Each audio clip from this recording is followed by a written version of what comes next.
That's where the problem is coming.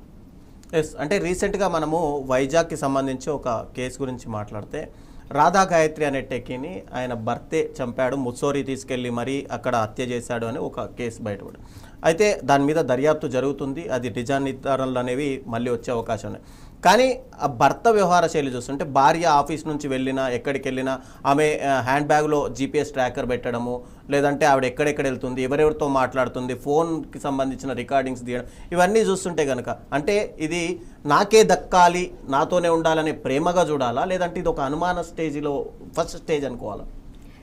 Yeah, like you said, ఇదేంటంటే ఇప్పుడు there is a clear line between normal అనుమానము and delusion అని అంటాం in psychiatric terms.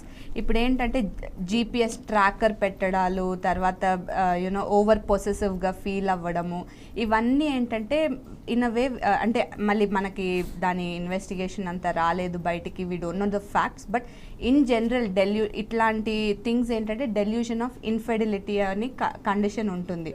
So అందులో ఏంటంటే వాళ్ళకి కాన్స్టెంట్గా ఆ సస్పీషియస్నెస్ అనేది or belief that you know something is wrong with my partner, వాళ్ళు ఎవరితోనో మాట్లాడుతున్నారు, లేకపోతే they are having an extra marital affair అనేది ఒక ఫర్మ్ బిలీఫ్ ఉంటుంది అనమాట.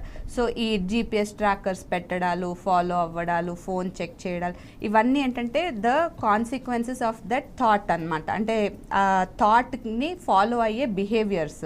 సో డెఫినెట్లీ డెల్యూషన్ అనేది ఇట్స్ అ సైకాటిక్ సిమ్టమ్.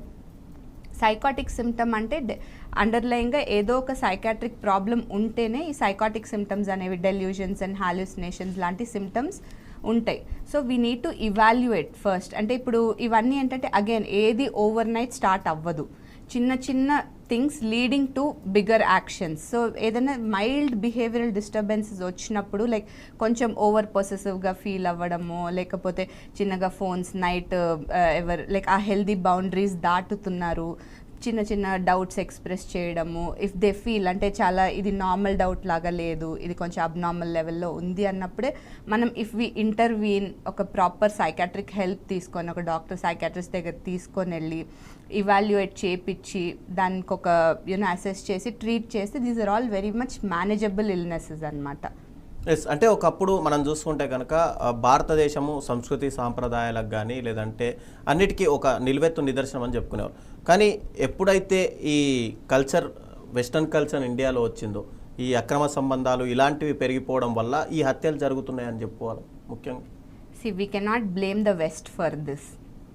ఎక్కడైనా ఉండేవి ఉంటాయండి. అంటే ఇప్పుడు కల్చర్లో డిఫరెన్సెస్ అని అంటే maybe westernisation is a boon in certain ways and it's a bane in certain ways. ఇప్పుడు ఆ వెస్టర్నైజేషన్ జరగలేదంటే అ లాట్ ఆఫ్ డెవలప్మెంట్ ఉండేది కాదేమో in the current world. You know like where on the whole we are developing as a country కానివ్వండి, లేకపోతే because ఇప్పుడు again if we date back only after the Britishers invaded the country, we have a railway system, అసలు trade అంటే ఏంటో మనకు ఒక అవగాహన వచ్చింది.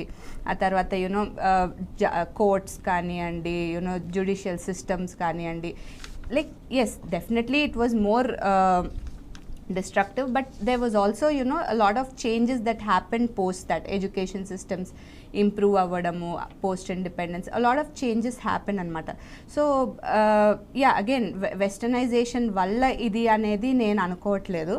It's more to do with again parenting styles kaniyandi, environment, తర్వాత మనకి సబ్స్టెన్స్ యూజ్ డిజార్డర్స్ ఈ మధ్య చూస్తే డ్రగ్ అబ్యూసెస్ కానివ్వండి, ఆల్కహాల్ యూజ్ డిజార్డర్స్ ఇవన్నీ పెరిగిపోవడము, and a lot of stress, unregulated stress వల్ల that giving rise to other mental health conditions. So ఇవన్నీ కూడా ప్రివలెన్స్ పెరుగుతుంది. జస్ట్ లైక్ హౌ మనకి ఇప్పుడు షుగర్లు కానివ్వండి, బీపీలు కానివ్వండి, ఆర్ ఫర్ దట్ మ్యాటర్ ఇది వరకు అయితే మనం ఆడవాళ్ళలో పీసీఓడి, ఇన్ఫర్టిలిటీ అనేది ఎక్కువ చూసేవాళ్ళం కాదు. బట్ ఇప్పుడు almost like every other girl is suffering with PCOD, and infertility rates కూడా ఇది వరకటితో పోలిస్తే చాలా పెరిగినాయి. సో ఎట్లయితే లైఫ్ స్టైల్ డిజార్డర్స్ అన్నీ పెరుగుతున్నాయో మెంటల్ హెల్త్ కండిషన్స్ కూడా లైఫ్ స్టైల్ డిజార్డర్స్ లాగా, సో లాగా కాదు, in fact they're all life style disorders. So ఈ క్రానిక్ లైఫ్ స్టైల్లో డిస్టర్బెన్సెస్ వల్ల, స్ట్రెస్ వల్ల ఏంటంటే డెఫినెట్లీ బ్రెయిన్ కెమికల్స్ అనేవి మారుతుంటాయి. సో బ్రెయిన్ న్యూరోకెమిస్ట్రీ మారినప్పుడు కొన్ని యాక్షన్స్ అనేవి, కొన్ని థాట్స్ కానివ్వండి, మన జడ్జ్మెంట్ కానివ్వండి, మన యాక్షన్స్ మన కంట్రోల్లో ఉండవు. ఎస్, అంటే మీరు ఒక సైకియాట్రిస్ట్గా మీ దగ్గరికి చాలామంది వస్తుంటారు.